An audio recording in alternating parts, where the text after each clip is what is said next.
예, 녹화를 시작하겠습니다. 자, 1권이 이제 거의 끝나가요. 예, 요게 방국상. 이게 상인데, 상이라는 글자가 들었으니까 하도 있겠죠. 그런데, 책이 잘못돼서 하는 2권으로 돼 있어요. 아마, 원 책대로 하는 밑으로 내려가 있을 거예요. 방국상은 1권에 있고, 방국하는 2권에 있습니다. 그러면 이거를 또 이제 설명을 드려야죠. 자, 방국이란 뭐뇨 하면 방에는 방이 중요하고 국에는 국이 중요하다. 이런 게 이제 방이 중요한 것은 방을 얻었을 뿐인데 막 하지 말라는 뜻이에요. 이게 금지어예요. 막 하지 마라. 혼국이라고 했어요. 이게 국가 섞이면 안 되겠죠. 그러나 국이라는 거는 예를 들어서 넉자 네 지지의 네 글자인데 방을 세 글자로 해놓으면 어떻게 뭐야 국이 이루어지겠어요. 그래서 이 임묘진 유씨는 동방해라 탑 일해 혹묘 혹미 즉 태과하니 어찌 불이 혼국제야 뭐라 그러죠? 뭐 하지 않겠는가 혼국이라고 하지 않겠는가라고 분명히 말씀을 했어요. 근데 이제 이걸 부정하려고 이제 누구죠? 임철철 선생이 이제 딱 사례명저 두 개를 올려요.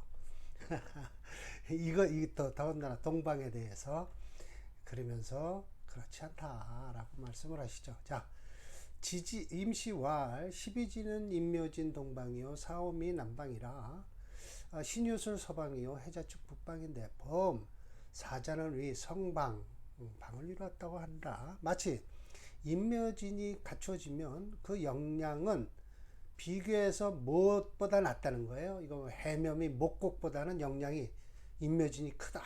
이런 거예요. 그러니까 방이 크다 국보다는 무일의 우 인월이면 견삼절 봤어요. 그러면 견삼절한 건 구살로 써놓으라는데 이거 저 뭐야 임묘진을 얘기하는 걸 거예요. 그래서 그러면 뭐예요?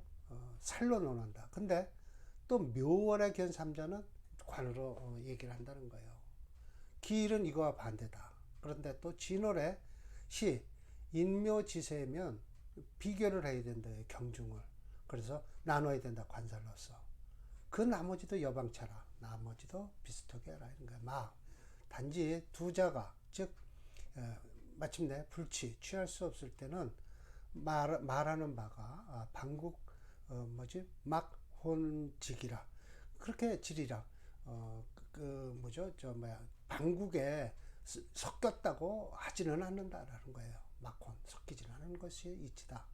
우의 이위 불연 내가 생각하기에는 그렇게 생각하지 않는다는 거예요. 예, 그렇지 않다. 그러면 이 글자가 각주를 처리한 거 보면 왜 했을까요? 우의 내가 생각해보건데 그렇지 않다라고 했으니 누가 생각한 거예요? 철저님이 생각한 거예요. 그러니까 이걸 쏙 빼버렸죠. 징의에는 빠져 있음. 아마도 설하고가 임철조의 개인적인 의사가 확실하다는 표현을 피하기 위한 의도인 듯. 물론 첫 도입 부분인 임시왈도 없다라는 것이죠. 네. 참 대단한 분이에요. 설하고라는 양반이. 예, 그래서 차 또한 여 목방에서 견해자했다고 해서 그 상황 지신이다 이거야. 견 믿자 하면 또 위 내가 극하는 죄라. 이것이 목반의 근의 뿌리가 지지 어째서 불가하다는 뜻이냐. 이걸 지금 원문에 섞이면 안 된다는 걸 저 유시주에서는 아주 안 된다고 했잖아요. 그래서 즉 용삼합국에서는 어찌 유소 어떻게 손루야라고 해서 손해가 되겠는가라는 거예요. 지우 작용에 있어서는 즉 국의 작용이 많이 쓰이고 방의 작용은 협잡하다. 논하지 말라. 방이 별도로 생한다는 것을 천착이라고 해서 이것은 아주 유명한 말이죠. 천착하지 말라는 건 한쪽으로 딱 붙어서 한쪽 고집만 하는 사람들, 고집불통을 천착하신다라고 하죠. 네. 이건 유명한 말이에요. 그러니까 글 좀 아는 사람들이 하는 소리예요. 자, 봅시다. 오늘 사람 명제 두 개니까 천천히 합시다. 증주자인 임철조의 주장은 바로 유병원의 원주인 임묘진동방이었는데 탑 한자를 실으라는 소리에 더하다.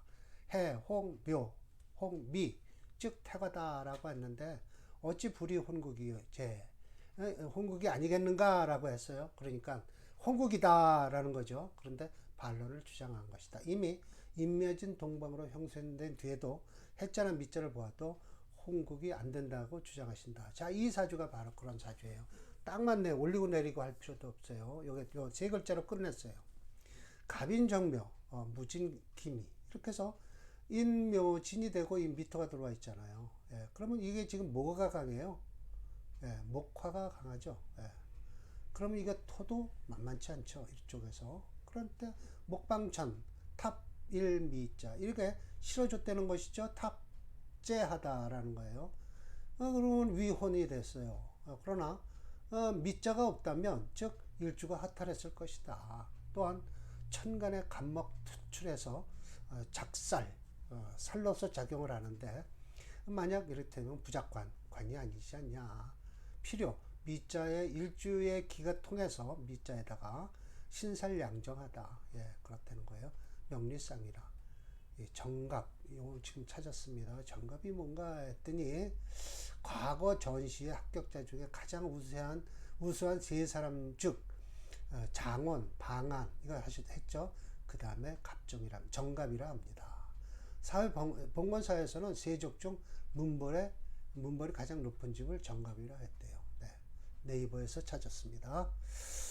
네, 그래서 출신은 정갑 출신으로서 사지 극품이라. 아이고 아주 최고까지 올랐거든요. 알만하다. 방혼 국지 무해하라라고 하는 거예요.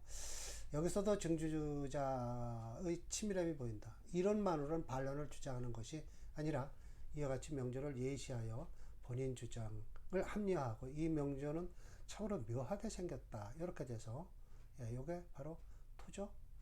여기도 통각을 해요. 정각. 이건 또 목국을 이루고 있죠. 지지를 형성하고 요거 그리느라고 또 애썼어요. 고민이 됐어요.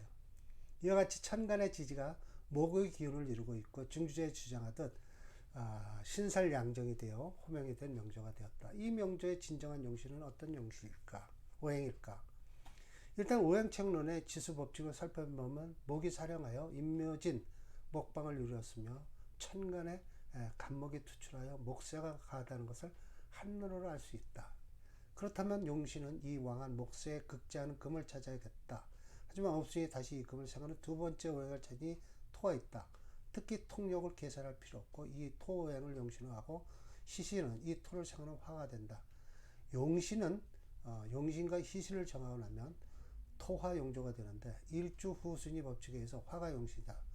더하여 금오행을 대운해서 약신으로 작용한다. 특히 명조가 묘하게 생긴 것은 연간의 간목이 월간의 정화를 생하고 이 정화가 일주의 무토를 생하는 연생구조가 되고 목토 기운이 상극을 하는 가운데 화용신을 쓰므로 인하여 통관용신의 기능을 한다. 결론적으로 명조의 구조가 기구신 운이 들어와도 흔들리지 않게 짜여 있다 했어요. 제가 말한 거예요. 심여첨이 이 명조를 보면 과연 철전인 것 같은 평강격은 신살양정으로 봤을까? 맞아요. 이건 신살양정이에요. 뭐 더 이상 할 말 없어요. 이거 평강극 가면 설상광의 명절 가지고 얘기하실 거고요. 이것도 뭐야? 잡기 정관격으로 이걸 누구 명조인가요? 있어요. 이게 설상공명이고 요게 설상공 이거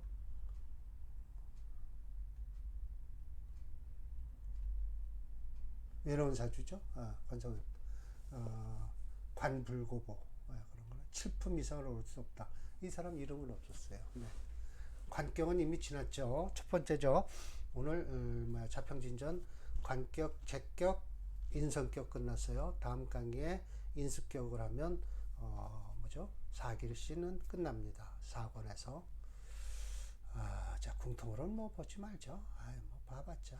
자, 그러면 이 명조가 몇 번일까요? 73번? 네. 이제 한번 봅시다.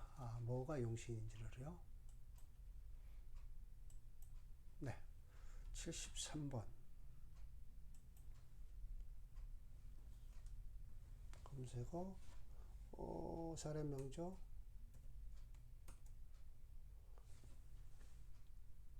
73번이 안 나왔네요.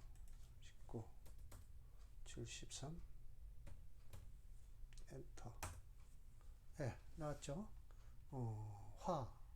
그러니까 화토목까지 다 쓰네요. 이렇게 딱 연주상생돼서. 화토목. 예. 이 화운이 제일 좋죠. 이때가 좀 안 좋네요. 갑술 되면 괜찮고, 이때는 안 좋죠. 금운은 괜찮아요. 근데 이거 지지로 오는, 천간으로 오는 금, 지지로 오는 금. 지지로 오는 금은 그래도 버팅길만 한데, 천간으로 오는 금. 그래도 충분히 버틸만 하죠. 이 정화가 금을 막아주죠. 정인이 편관을 막아주네요. 용신을. 예. 괜찮네요. 화, 예, 목. 이 화가 통관용신이에요. 예. 편관을 살리죠. 편관, 정인, 토 이렇게 해서 다 좋은 거예요. 사주가 구조가 짜임새가 있네요. 웬만한 구신이 들어와도 다 막아주겠네요. 괜찮아요, 이 사주. 예. 자, 다음으로 또 봅시다. 74번이죠.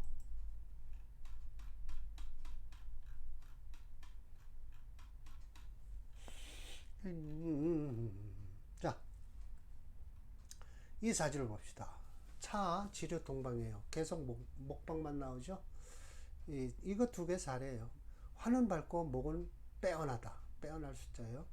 최희, 반가운 것은 병화가 긴극한다는 거예요. 뭔 병화가 긴극을 할까요? 경금을, 재성을 날려버리네요. 경금지 탁함으로, 그러나 춘초, 목, 누운, 목이, 예, 어린 목이죠? 예, 필득, 해시생조. 여기요. 해묘 목굴에서, 예, 이거 목화로 가겠네요. 뭐, 뻔하네요. 이거 해석하느라고 아주 고민한 사주예요. 위인풍류 소소라고 해서 참 학문연심. 이거 왜 329가 있나요? 또 한번 볼까요? 증의에는 학문연심, 기사운, 수생 이렇게 해서 있음. 증의가 옳다. 왜냐하면 대운에서 정의 대운이 없기 때문이다. 철저님이 잘못을 철학원을 알면서 자연스럽게 계사 대운을 바꿨으며 원수사는 무턱대고 확인도 하지 않고 철저님의 말씀을 옮겨 적으면서도 어디가 틀렸는지 모르고 인쇄한 것이다. 물론 정해년이라면 말은 틀리진 않다. 다시 원문으로 넘어와서 최근 반개 다음으로 사운 남궁보첩이 나오는데 징의에서는 가분 남궁보첩이 나온다. 이렇게 되면 정해년이라는 말은 반드시 넣어줘야 독자로 하여금 착오를 일으키지 않을 것이다. 물론 설하고도 포함되는 독자다. 이게 지금 많이 좀 틀린 글씨가 있네요. 그래서 그랬군요. 근데 학문연심 다음에 뭘 넣었다는 거예요? 이 다음에 뭐를 넣었다고요? 학문연심, 계사운, 수생목해서 화 등록해서 최근 반개. 이게 이제 최근 반개라는 건 어디요? 이 최근이 저거죠?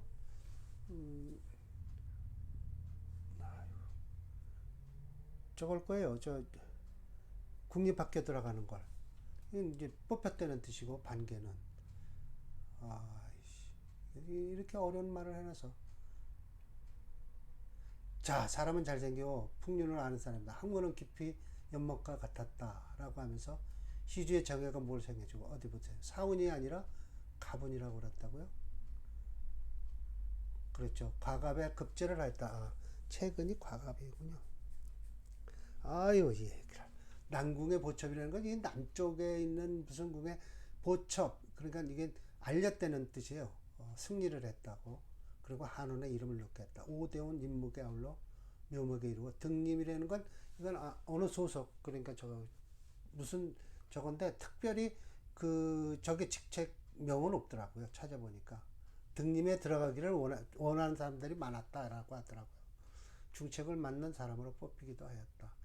이는 마치 가장 숙련된 기술자가 오구의 밭에서 가장 아름다운 옥을 찾아낸 것이다. 라고 해서, 어려운 말을 막 써놔갖고요. 아주 뭐 혼났습니다. 이거 해석하느라고. 채량이 없어요. 캤다. 동량지어 등림. 등림의 동량이 됐다는 거예요. 그런, 이것은 뭐와 같냐면, 철광. 그래서 이건, 뭐죠? 철장. 유능한 장인이. 예. 수 찾았다. 임랑어 요포 임랑이라는 지역에서 요포 아마 저걸 되겠죠. 이는 자 뭐와 비슷한 거다. 종공 그러니까 장인의 우두머리죠. 지유 그래서 을목무구남으로서 금득지하고 충파 동방수기를 하니 범사 낙직했군요. 이를 저질러서 낙직이 됐다. 만약 해수가 없었다면 해수가 화지가 없었다면 어찌 능히 큰 흉을 면할 수 있었겠는가라고 해서 낙직만 하고 말았지 만약 이 해수가 없었으면 큰일 날 뻔했다는 소리예요. 네. 묘유충을 한다는 거죠. 근데 유가 들어오면 수생목을 해주니까 크게 어려움 없이 그냥 낙직만 하고 말았지 해수가 없었다면은 어찌 큰 대흉을 면했겠느냐 라는 소리죠. 좀 어렵네요. 예, 면할 수 있었겠는가? 대형을 면할 수 있겠어요? 그렇죠. 면할 수 없다.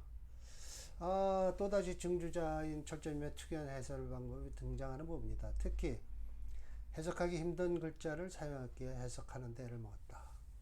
이명조는 임묘진의 무토 편관격으로 보라고 하였으며 이명조는 임묘진 동방목국이라 또 태어난 시간이 해시라. 인월에 사령하여 록겁교육에 설명하려는 의도다. 옛날 나이로 유대원까지 살기는 드문 경우이다. 위 명조는 임묘진 동방에서 미토가 추가된 명조다. 이 명조 해수가 추가된 명조로서 위의 명조는 미토죠. 예, 그리고 이거 해수죠. 유배원이 아니에요. 원국에서도 그걸 꺼렸어요. 예, 방과골 혼합되면 불가하다는 주장을 예제를 통해 반론을 한 것이다. 이 걸록격 나중에 설명합시다. 걸록격은 저 5책에 나오면 있으니까. 예, 그러면 이걸 한번 74번이죠. 이거 아주 부쩍 해석하기 피곤한 사주예요. 일단 뭐가 용신인가를 봅시다. 이거 뭐예요? 경금은 못 쓸 것 같은데요. 예, 임묘진 이게 진토가 목국을 되니까 경금은 못 씁니다. 이게 병이 되죠. 예, 한번 봅시다. 일단.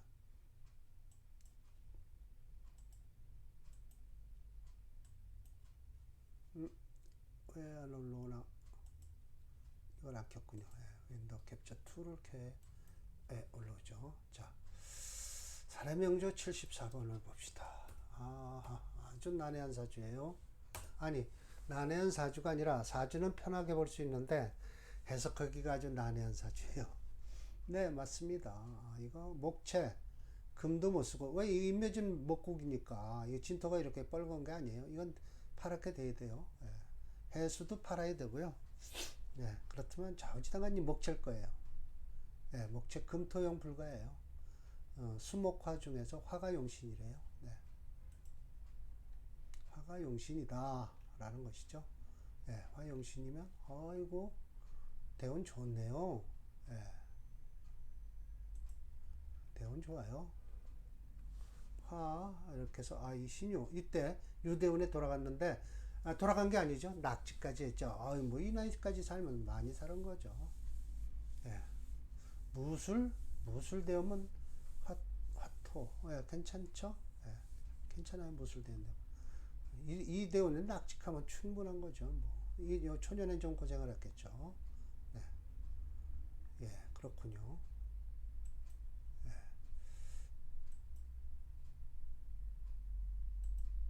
자, 그러면 어디 다음으로는 뭐가 되나요?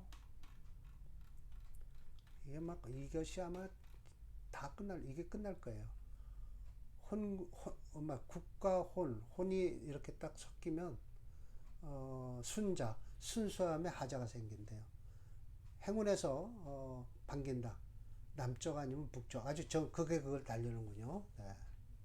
네. 이게 이제 거의 끝나는 사주 끝나게 될 것 같습니다. 예, 요만큼 남았으니까 이거 예, 끝. 예, 통신론 권일종 했죠? 예, 이제 다음 강의 76번이니까 오늘 74번까지 했죠? 또 역시 두 개의 사례 명조가 있을 것입니다. 예, 자, 그러면 오늘은 여기서 끝을 맺겠습니다. 조금 좀 제가 해석하는데 중국 사람이 아니라 사실은 이거 좀 고쳐야 되는데 안 고쳤군요. 중국 사람도 이런 거 지금 본토 사람들은 이런 한문 못 읽어요. 간자체로 전부 공부를 했기 때문에 이 원문을 갖고 들고 가서 딱 읽어라 그러면 못 읽는데요. 중국 사람들은. 특히 이 뭐예요? 사서삼경 같은 거는 그네들도 따로 배운대요. 예. 간자체로만 공부를 해놨기 때문에 사서삼경 들이밀면 모른다 그런대요. 그럼 해석서가 따로 나와야 되잖아요. 우리나라와 같이. 그래서 참 웃기는 거예요. 그 대신 대만 사람은 아니에요. 이 대만 사람들은 원체를 그냥 배우고 있죠. 그래서 대만 사람. 그래서 중국서가 명리서가 대만에서 지은 게 우리가 읽기 쉽지. 저 본토에서 지은 거는 간자체까지 알아야 되기 때문에 좀 우리가 읽기가 힘들어요. 우리 나이 먹은 사람들은 간자체를 우리는 또 별도로 배워야죠. 그래서 좀 그런 게 있더라고요. 근데 이걸 지금 갖다 본토에 있는 사람들한테 너 이거 한번 읽어봐라 그러면 못 읽는다 이거죠. 네. 자, 오늘은 여기까지 하겠습니다.